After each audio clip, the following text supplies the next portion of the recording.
Good evening friends. నిన్న క్లాస్లో మనం అర్థశాస్త్ర నిర్వచనం, దాని యొక్క భావనలు, పరిధి అనే విషయాలు తెలుసుకున్నాం. ఇందులో ప్రశ్న వస్తుందని కూడా క్లాస్లో మనం చెప్పడం జరిగింది. ఒకసారి మనం రివైజ్ చేసుకుంటే మళ్ళీ ముఖ్యాంశాలు ఏంటి అనే విషయాల్ని ఒకసారి రివైజ్ చేసుకుందాం. ఈ డిఎస్సి రాసే అభ్యర్థులందరికీ కూడా ఈ టాపిక్ చాలా ఇంపార్టెంట్. ఖచ్చితంగా ఒక ప్రశ్న మీ చేతిలో ఉన్నట్టే. దీన్ని మీరందరూ కూడా ఖచ్చితంగా ఈ వీడియోను చివరి వరకు చూసి లైక్ చేయండి. సో లాస్ట్ క్లాస్లో మనం అర్థశాస్త్రానికి సంబంధించిన భావనల గురించి చెప్పాం.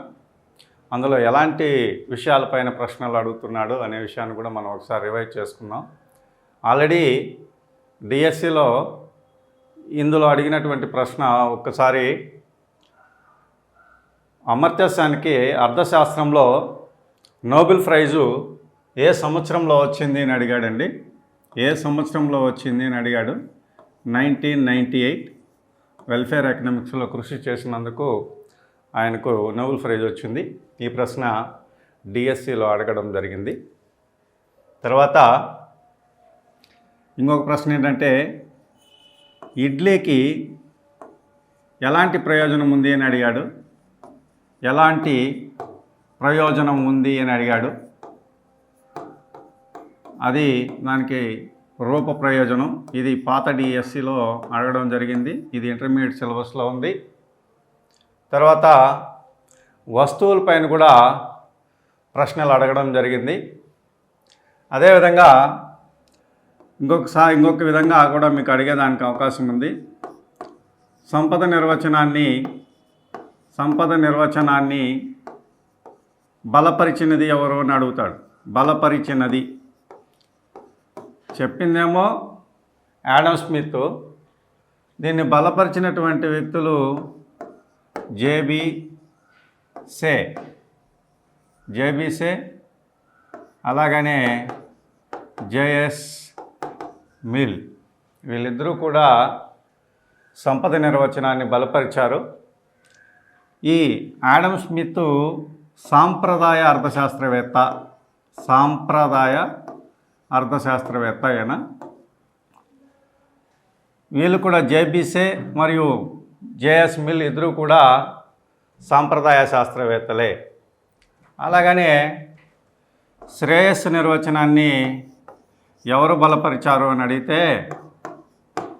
ఏసీ పిగు మరియు ప్రొఫెసర్ క్యానన్ అనే వాళ్ళిద్దరూ కూడా శ్రేయస్సు నిర్వచనాన్ని బలపరిచారు. సో వీళ్ళు నవ్య సంప్రదాయ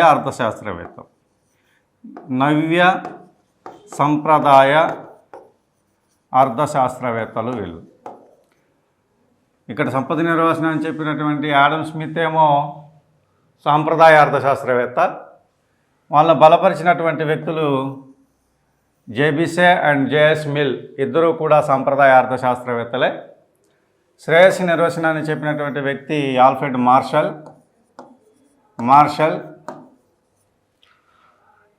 ఈ మార్షల్ని సిద్ధాంతాన్ని, శ్రేయస్సు నిర్వచనాన్ని బలపరిచినటువంటి ఏసు పిగు క్యానన్ కూడా నియో క్లాసికల్ ఎకనమిస్టులు, అంటే నవ్య సంప్రదాయ అర్థశాస్త్రవేత్తలు. ఇది పైన వీళ్ళు ఏ శాస్త్రవేత్తలు అని కూడా అడిగేదానికి అవకాశం ఉంది. ఇది బాగా మీరు గుర్తుంచుకోవాలి. యాడమ్ స్మిత్ సంప్రదాయ అర్థశాస్త్రవేత్త, మార్షల్ నవ్య సంప్రదాయ అర్థశాస్త్రవేత్త అనే విషయాన్ని మీరు ఇక్కడ గుర్తుంచుకోవాల్సినటువంటి అవసరం ఉంది. తర్వాత మనం 5th class 10th class government text book చూసినట్టయితే సోషల్లో మనకు ప్రజలు వలసలు అనే చాప్టర్ ఉందండి. ఇందులో ఈ చాప్టర్కి సంబంధించినటువంటి విషయాలు కొన్ని మనకు టచ్ అవుతాయి. ఇందాక మనం చెప్పినటువంటి అర్థశాస్త్రంలో ప్రాథమిక భావనలు అనేటటువంటి చాప్టర్కి సంబంధించిన అంశాలు ఇందులో కొంచెం టచ్ అవుతాయి. అవేంటంటే అందులో ఒక సబ్ యూనిట్ ఉందండి, కుటుంబ బడ్జెట్ అని. కుటుంబ బడ్జెట్, దీంట్లో ఒక కుటుంబానికి యజమాని బడ్జెట్ని ఏ విధంగా ప్రిపేర్ చేస్తాడనే అంశంపైన చర్చించబడి ఉంటుంది.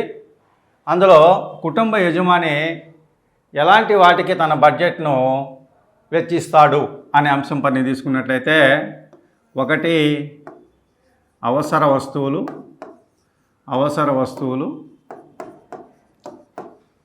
రెండు సౌకర్యాలు,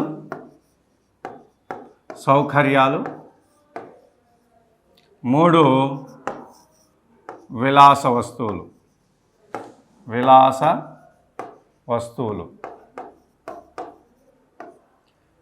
సౌకర్యాలు లేదా సౌకర్య వస్తువులు. సో కుటుంబ బడ్జెట్లో అతను తన బడ్జెట్ని ఎలా ప్రిపేర్ చేసుకుంటాడు, అవసరం వస్తువులు ఏంటికి ఏం కావాలి, సౌకర్యాలకి ఏమి వెచ్చించాలి, విలాస వస్తువులకు ఏమి వెచ్చించాలి, ఇవి పోను మిగిలిన దాన్ని పొదుపును తన భవిష్యత్తు అవసరాలకి ఎలా దాచిపెట్టుకోవాలి అనే విషయాలను ఈ కుటుంబ బడ్జెట్లో చర్చిస్తారు.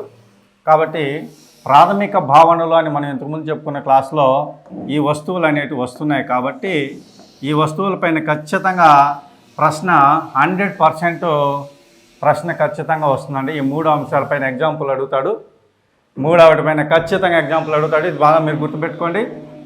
అవసరాలు, మనకు నిత్యం ఏం అవసరాలు కావాలి, కూడు, గూడు, గుడ్డ, నీరు, ఇవన్నీ కూడా మనకు అవసరమైనటువంటి వస్తువులు. సౌకర్యాలు అంటే ఇంట్లో మనకు కావాల్సినటువంటి మంచం, ఫ్యాను, కరెంటు, ఇలాంటివన్నీ కూడా సౌకర్యాలుగా మనం ఎగ్జాంపుల్ చెప్పుకోవచ్చు. విలాస వస్తువులకి బంగారు ఆభరణాలు,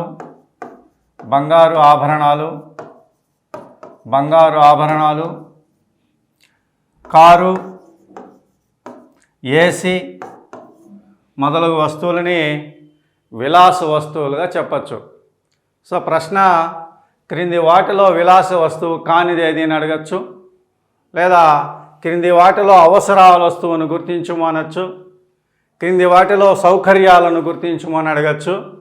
ఏ విధంగానైనా సరే మీకు ఖచ్చితంగా ఈ మూడు వస్తువులపైన ప్రశ్న వచ్చి తీరుతుంది.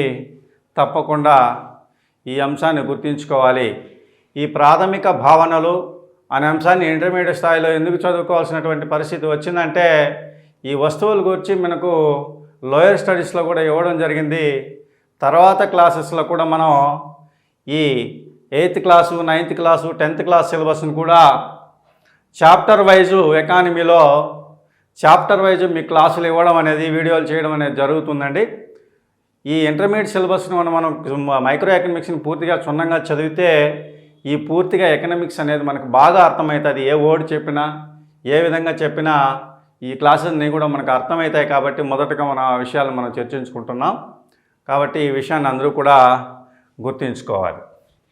సో ఈ విధంగా అర్థశాస్త్ర భావనలపైన ప్రశ్నలు అడగచ్చు. ఇది కాకుండా మనకి ఇంకొక విషయం ఏంటంటే, పరిచయాల తర్వాత మనం చదువుకోవాల్సినటువంటి ఇంకొక యూనిట్ ఏంటంటే వినియోగదారుని ప్రవర్తనా సిద్ధాంతం.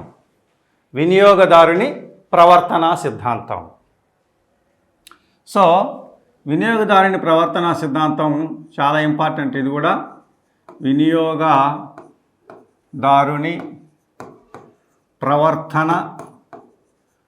ప్రవర్తన సిద్ధాంతం,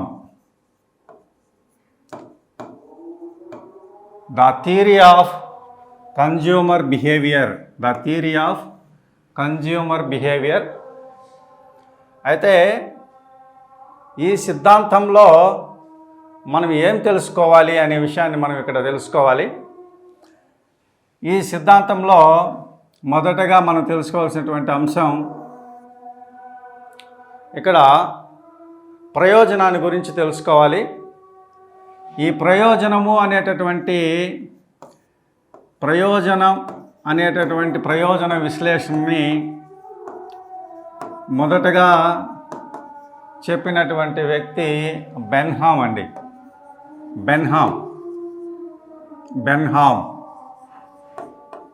బెన్హామ్ అనేటటువంటి అర్థశాస్త్రవేత్త ఈ ప్రయోజన విశ్లేషణ గురించి మొదటగా చెప్పడం, తర్వాత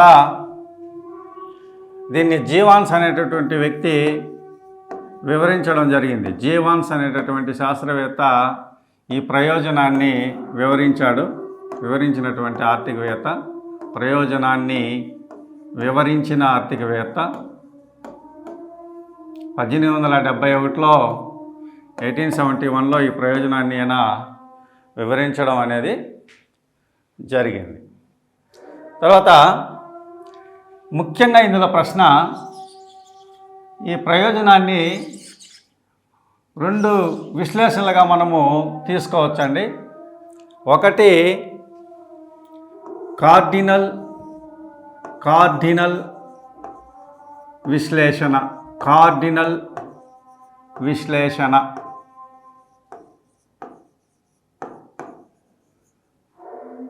రెండు ఆర్డినల్ విశ్లేషణ. ఆర్డినల్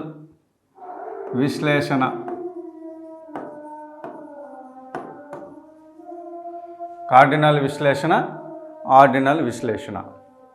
సో దీనిపైన ప్రశ్న ఎలా అడగచ్చు? కార్డినల్ విశ్లేషణని బలపరిచినది, కార్డినల్ విశ్లేషణని చెప్పినటువంటి వ్యక్తి ఎవరంటే మార్షల్.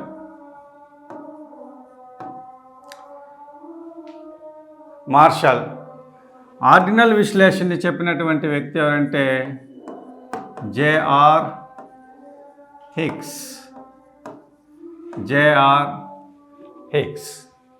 కార్డినల్ విశ్లేషణ చెప్పినటువంటి వ్యక్తి మార్షల్, ఆర్డినల్ విశ్లేషణ చెప్పినటువంటి వ్యక్తి జేఆర్ హిక్స్.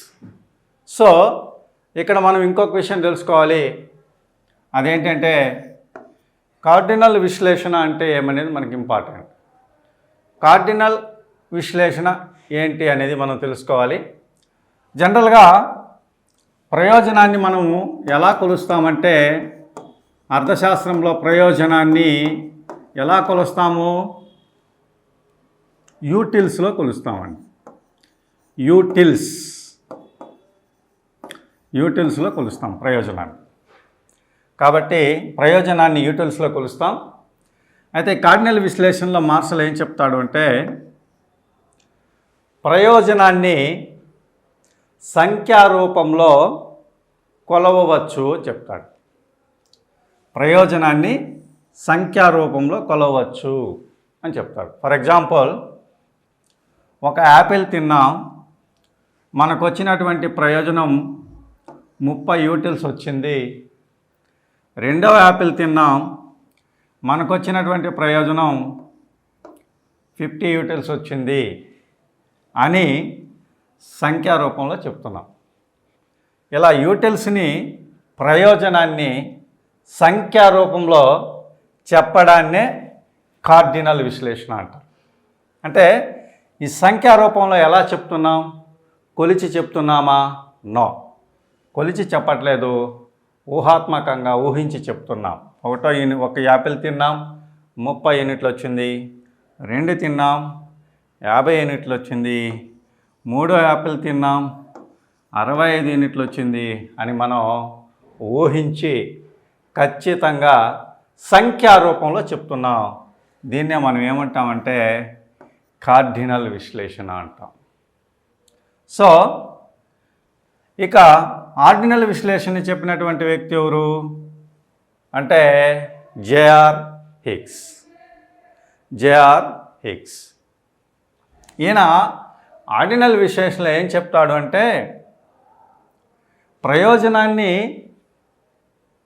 సంఖ్యారూపంలో చెప్పకుండా ఊహించి మొదటి వస్తువు కంటే రెండవ వస్తువు, లేదా మొదటి యాపిల్ కంటే రెండవ యాపిల్ అధిక ప్రయోజనాన్ని ఇచ్చింది, ఎక్కువ ప్రయోజనాన్ని ఇచ్చింది.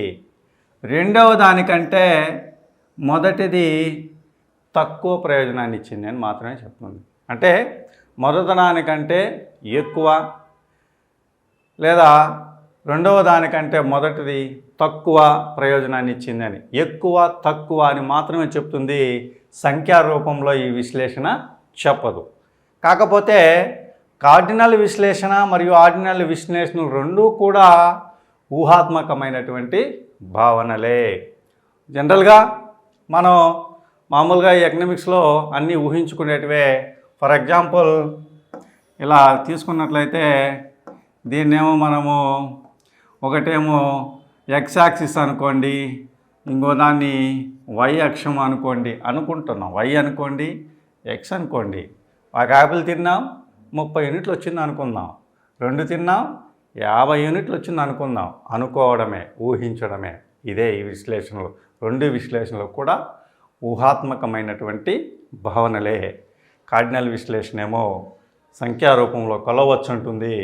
ఆర్డినల్ విశ్లేషణ ఏమో మొదటి దానికంటే రెండవది ఎక్కువ లేదా తక్కువ అని మాత్రమే చెప్తాయి. ఇది ఈ రెండు విశ్లేషణకు సంబంధించి. అయితే దీనిపైన ఇంకా మీకు బిట్టు ఏ విధంగా అడగచ్చు అంటే, కార్డినల్ విశ్లేషణకి ఉదాహరణ గల సిద్ధాంతం ఏది? క్రింది వాటిలో కార్డినల్ విశ్లేషణకు సంబంధించిన సిద్ధాంతం ఏది అని అడగచ్చు. ఇదే వినియోగదారుని ప్రవర్తన సిద్ధాంతం. కంప్లీట్గా కూడా మనకి కార్డినల్ విశ్లేషణ గురించి మాత్రమే చెప్తుంది. వినియోగదారుని ప్రవర్తన సిద్ధాంతం కంప్లీట్గా కార్డినల్ విశ్లేషణ గురించి మాత్రం చెప్తుంది. అవేంటివి కార్డినల్ విశ్లేషణ కింద వచ్చేటటువంటి అంశాలు ఏంటివి అంటే, ఒకటి చీనోపాంత ప్రయోజన సిద్ధాంతం. చీనోపాంత ప్రయోజన సిద్ధాంతం.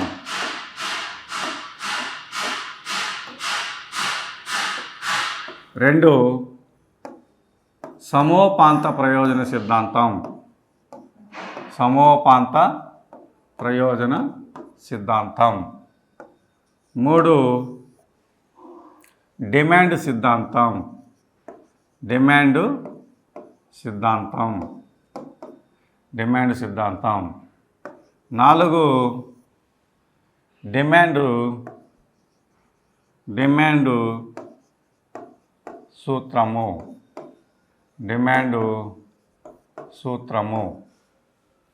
ఐదు డిమాండ్ వ్యాకోచత్వాలు.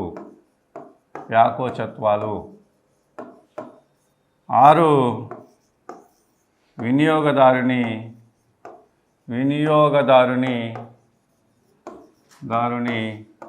మిగులు, కన్జ్యూమర్ సర్ప్లస్. సో కాబట్టి ఇక్కడ కార్డినల్ విశ్లేషణలో చెప్పేటటువంటి సిద్ధాంతాలన్నీ కూడా ఇవి కార్డినల్ విశ్లేషణకు సంబంధించిన సిద్ధాంతాలన్నీ ఇవేవి? చీనోపాంత ప్రయోజన సిద్ధాంతం, సమోపాంత ప్రయోజన సిద్ధాంతం, డిమాండ్ సిద్ధాంతం, డిమాండ్ సూత్రం, డిమాండ్ వ్యాకోచత్వాలు, వినియోగదారుని మిగులు. ఈ అంశాలన్నీ కూడా కార్డినల్ విశ్లేషణకు సంబంధించిన అంశాలు. సో ఈ కార్డినల్ విశ్లేషణ ఎవరు చెప్పారు? ఇప్పుడు చూడండి, మార్షల్. కార్డినల్ విశ్లేషణ ఎవరు చెప్పారు? మార్షల్. సో ఈ సిద్ధాంతాలన్నీ కూడా, ఇక్కడ చెప్పినటువంటి సిద్ధాంతాలన్నీ కూడా వివరించినది, వీటి అన్నిటికీ బలపరిచినది, ఈ సిద్ధాంతాలను చెప్పినటువంటి వ్యక్తి ఎవరంటే మార్షల్. ఇవన్నీ కూడా మార్షల్ విశ్లేషణలు. ఇవన్నీ కూడా మార్షల్ విశ్లేషణలే. అంటే ఈ సిద్ధాంతాలన్నీ కూడా మార్షల్ చెప్పాడు అనే విషయాన్ని మీరు ఇక్కడ గుర్తుంచుకోవాలి. ఇవన్నీ కూడా కార్డినల్ విశ్లేషణకు సంబంధించిన అంశాలు. తర్వాత ఆర్డినల్ విశ్లేషణ. ఆర్డినల్ విశ్లేషణ ఎవరు చెప్పారని చెప్పాము? ఆర్డినల్ విశ్లేషణని ఎవరు చెప్పారు? ఆర్డినల్ విశ్లేషణని చెప్పింది జేఆర్ హిక్స్. మీరు ఇంటర్మీడియట్ స్థాయిలో చదివే ఉంటారు. ఈయన ఆర్డినల్ విశ్లేషణకి ముఖ్య ఉదాహరణ ఉదాసీనత వక్రరేఖలు. సో ఈ అంశం ఆర్డినల్ విశ్లేషణకి మనం ఉదాహరణగా చెప్పచ్చు. ఈ ఉదాసీనత వక్రరేఖలను చెప్పింది కూడా జేఆర్ హిగ్స్. తర్వాత ఇక వినియోగదారుని ప్రవర్తన సిద్ధాంతాల్లో మొదటిదైనటువంటి చీనోపాంత ప్రయోజన సిద్ధాంతం గురించి తెలుసుకుందాం. చీనోపాంత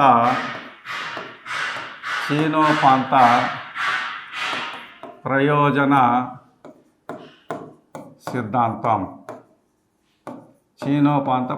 సిద్ధాంతం. సో ఈ సిద్ధాంతాన్ని మొదటగా చెప్పింది హెచ్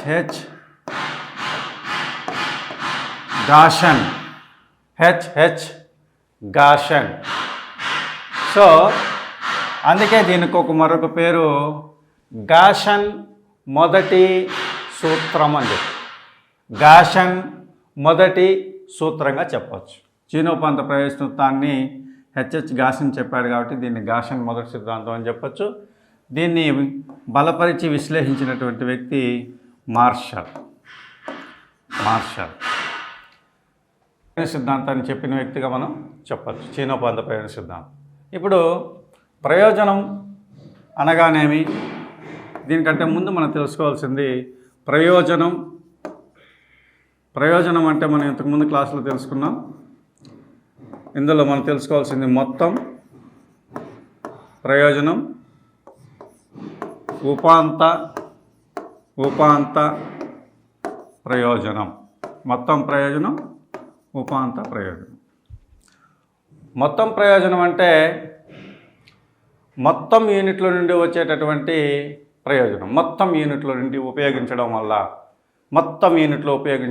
వచ్చే ప్రయోజనాన్ని మొత్తం ప్రయోజనం అని అంటాం. అలాగనే ఉపాంత ప్రయోజనము అంటే ఒక యూనిట్ని, ఫర్ ఎగ్జాంపుల్ ఒక యూనిట్ని అదనంగా ఉపయోగించడం వల్ల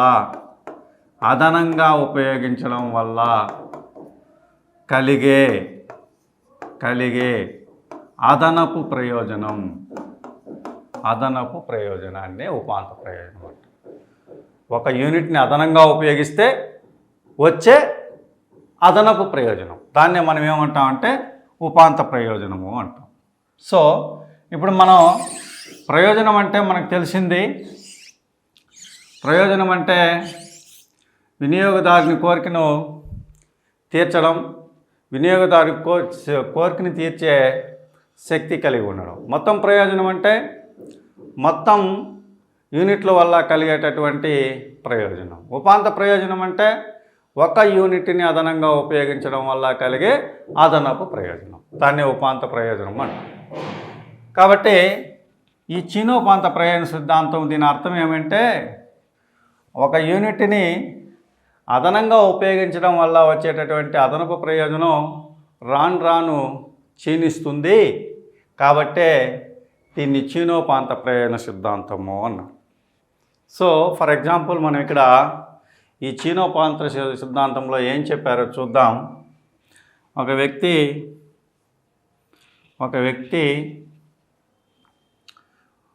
ఇది యాపిల్స్ ఇక్కడ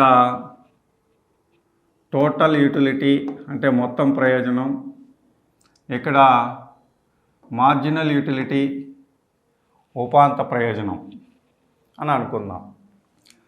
ఒక యాపిల్ని మనం తిన్నాం, ఈ యాపిల్ వల్ల వచ్చినటువంటి మనకు మొత్తం ప్రయోజనం ఏంటంటే 30 యూనిట్లు. దీనివల్ల అదనపు ప్రయోజనం కూడా ఇక్కడ 30 యూనిట్లే ఉంటుంది. యూటిల్స్. రెండో యాపిల్ తిన్నాం, రెండో యాపిల్ తినడం వల్ల మనకు వచ్చిన ప్రయోజనం ఎంత అనుకున్నాం? 50 యూటిల్స్. ఇప్పుడు మొదటి దాని కంటే రెండవది ఎన్ని యూనిట్లు ఎక్కువ ఇచ్చింది? 20 యూనిట్లు. ఎన్ని ఇచ్చింది? 20 యూనిట్లు. అంటే 50లో నుంచి 30 తీసేయాలి. ఎన్ని యూనిట్లు వచ్చింది? 20 యూనిట్లు ప్రయోజనం వచ్చింది. దీన్నే ఉపాంత ప్రయోజనం అంట. అంటే మొదటి దానికంటే రెండవది ఉపయోగించడం వల్ల, రెండవ యాపిల్ని ఉపయోగించడం వల్ల వచ్చిన అదనపు ప్రయోజనం 20 యూనిట్లు. ఇది ఎలా వస్తుందో చూద్దాం. అయితే మూడవ యాపిల్ని వినియోగించాం, మనకు 65 యూటిల్స్ ప్రయోజనం వచ్చింది. మూడో యాపిల్ ఉపయోగించడం వల్ల వచ్చిన మనకు అదనపు ప్రయోజనం ఎంత? ఇక్కడ 15. ఉపాంత ప్రయోజనం ఎంత? ఇక్కడ 15. నాలుగవ యాపిల్ని ఉపయోగించాం, దీనివల్ల మనకు వచ్చిన మొత్తం ప్రయోజనం 75 యూటిల్స్. 75 యూటిల్స్. ఇక్కడ మనకు వచ్చిన అదనపు ప్రయోజనం 10 యూటిల్స్. అదనపు ప్రయోజనం 10 యూటిల్స్. ఐదవ యాపిల్ని ఉపయోగించామండి. ఐదవ యాపిల్ని మనకు వచ్చినటువంటి ప్రయోజనం 80 యూనిట్లు అండి, యూటిల్స్. ఇక్కడ మనకు అదనపు ప్రయోజనం ఎంత వచ్చింది? 5 యూటిల్స్. 5 యూటిల్స్. ఆరో యాపిల్ని ఉపయోగించామండి, మనకు వచ్చిన ప్రయోజనం 82 యూటిల్స్ వచ్చింది. సో మనకు ఇక్కడ వచ్చినటువంటి అదనపు ప్రయోజనం 2 యూటిల్స్. ఏడవ యాపిల్ని ఉపయోగించాం, మనకు వచ్చినటువంటి ప్రయోజనం 82 యూటిల్స్. మనకు వచ్చిన ఉపాంత ప్రయోజనం, అదనపు ప్రయోజనం 0. ఎనిమిదవ యాపిల్ ఉపయోగించాం, మనకు వచ్చినటువంటి మొత్తం ప్రయోజనం 80 యూటిల్స్. మనకు వచ్చినటువంటి అదనపు ప్రయోజనం, ఉపాంత ప్రయోజనం -2. ఇక్కడ ఎందుకు ఉపాంత ప్రయోజన సిద్ధాంతం అన్నామంటే, మనం మొత్తం ప్రయోజనం యూటిల్స్ని ఉపయోగించే కొద్దీ మొత్తం ప్రయోజనం ఒక స్థాయి వరకు ఏమైంది? పెరుగుతూ ఉంది. ఒక స్థాయికి వచ్చిన తర్వాత తగ్గుతూ వస్తుంది. కానీ ఇక్కడ ఈ సూత్రం యొక్క మీనింగ్ ఏంటి? చీనోపాంత అంటే ఉపాంత ప్రయోజనం క్షీణిస్తుంది అనేది చెప్పడమే దీని యొక్క ముఖ్య ఉద్దేశం. ఉపాంత ప్రయోజనం క్షీణిస్తుంది అని మాత్రమే ఈ సిద్ధాంతం ముఖ్య విశ్లేషణ. ఇక్కడ చూడండి, ఉపాంత ప్రయోజనం ఏమవుతుంది? మొదటగా 30 యూనిట్లు, తర్వాత 20, 15, 10, 5 రాను ఏమైంది? తగ్గుతూ వచ్చింది. ఒక స్థాయికి వచ్చిన తర్వాత అది 0 అయిపోయింది. తర్వాత ఏమైంది? మైనస్.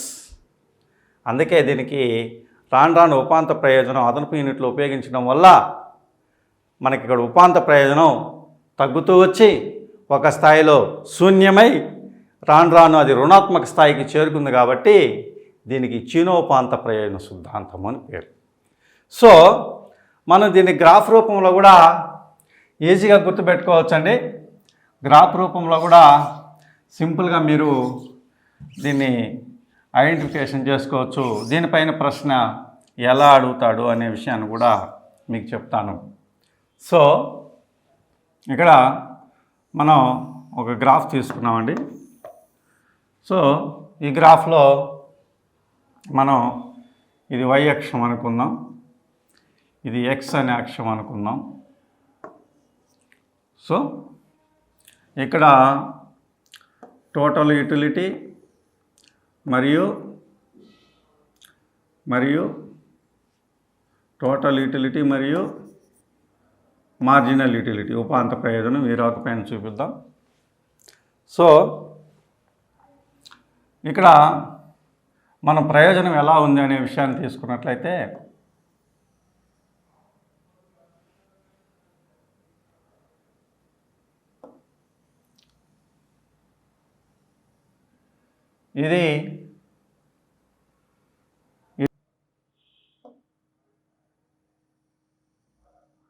ఇది మార్జినల్ యూటిలిటీ, ఉపాంత ప్రయోజనం.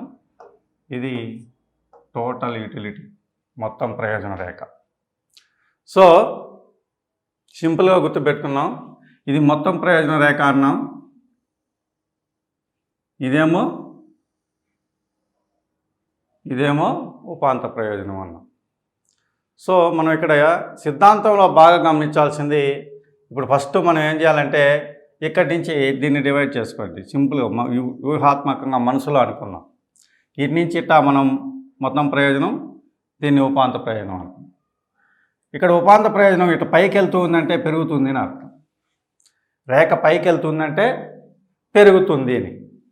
ఉపాంత ప్రయోజనం మొత్తం ప్రయోజనం పెరుగుతూ ఉన్నప్పుడు ఉపాంత ప్రయోజనం ఏమవుతోంది? తగ్గుతూ ఉంది. ఏమవుతుంది?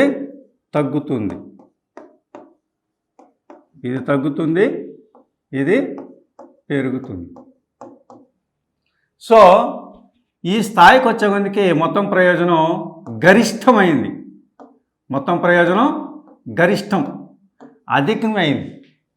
ఎప్పుడైతే ఇక్కడ మొత్తం ప్రయోజనం గరిష్టమైందో ఇక్కడ ఇది x-అక్షాన్ని ఖండించిందనమాట. ఏది? ఉపాంత ప్రయోజనం. మార్జినల్ యూటిలిటీ రేఖ x-అక్షాన్ని ఏం చేసింది? ఇక్కడ ఖండించింది. ఇక్కడ దీని వాల్యూ ఏంటంటే 0. దీని వాల్యూ 0. ఇక్కడ శూన్యం అయిపోయింది. ఏది? ఇక్కడ ఖండించిన చోట శూన్యం అయిపోయింది. ఏది? ఉపాంత ప్రయోజనం. సో మళ్ళీ ఈ మొత్తం ప్రయోజనం రాను ఇటు కిందకు వాళ్తుంది. రేఖ కిందకు వాళ్తుందంటే ఏమి? ఇక్కడ తగ్గుతుంది అని అర్థం. కిందకు వాళ్తుందంటే తగ్గుతుంది అని అర్థం. తగ్గుతుంది. ఇది తగ్గుతూ ఉన్నప్పుడు ఇదేమైంది?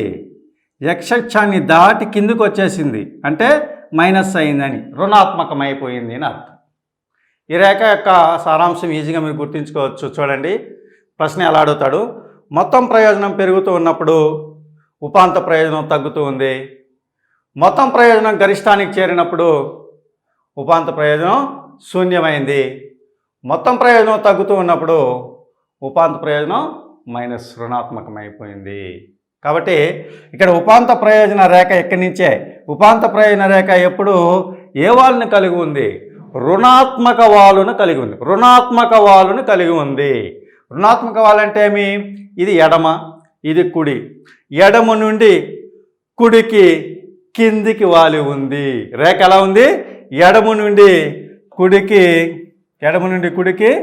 కిందికి వాలి ఉంది. రుణాత్మక వాలుని కలిగి ఉంది. అంటే ఉపాంత ప్రయోజనం ఎప్పుడు క్షీణిస్తూనే ఉంది అని అర్థం. ప్రశ్న ఎలా అయినా అడగచ్చు. ఫస్ట్ మొత్తం ప్రయోజనాన్ని బేస్ చేసుకుంటే ఎలా అడుగుతాడు చూడండి. మొత్తం ప్రయోజనం పెరుగుతున్నప్పుడు ఉపాంత ప్రయోజనం తగ్గుతుంది. మొత్తం ప్రయోజనం గరిష్టం చేరినప్పుడు ఉపాంత ప్రయోజనం శూన్యం. మొత్తం ప్రయోజనం తగ్గుతూ ఉన్నప్పుడు ఉపాంత ప్రయోజనం మైనస్. ఎలా అడగచ్చు? 3 బిట్లు.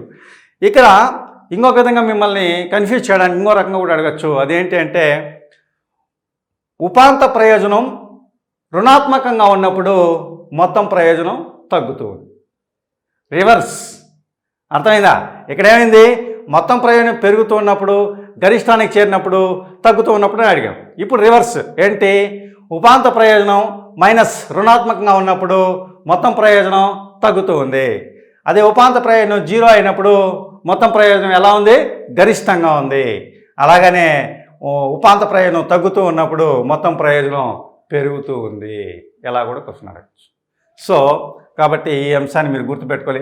ఈ విధంగా మీరు ప్రశ్న ఏ విధంగా అడిగినా మీరు గుర్తుంచుకోవాల్సినటువంటి అవసరం ఉంది. ఒకవేళ ఉపాంత ప్రయోజన రేఖ ఎలా ఉంటుందంటే రుణాత్మక వాలుని కలిగి ఉంటుంది. ఎడమ నుండి కుడికి క్రిందికి వాలి ఉంటుంది. x-అక్షాన్ని ఖండించి ఉంటుంది అని కూడా చెప్పచ్చు. సో అన్ని వేళ ఈ సూత్రం పనిచేస్తుందా? ఏముంది?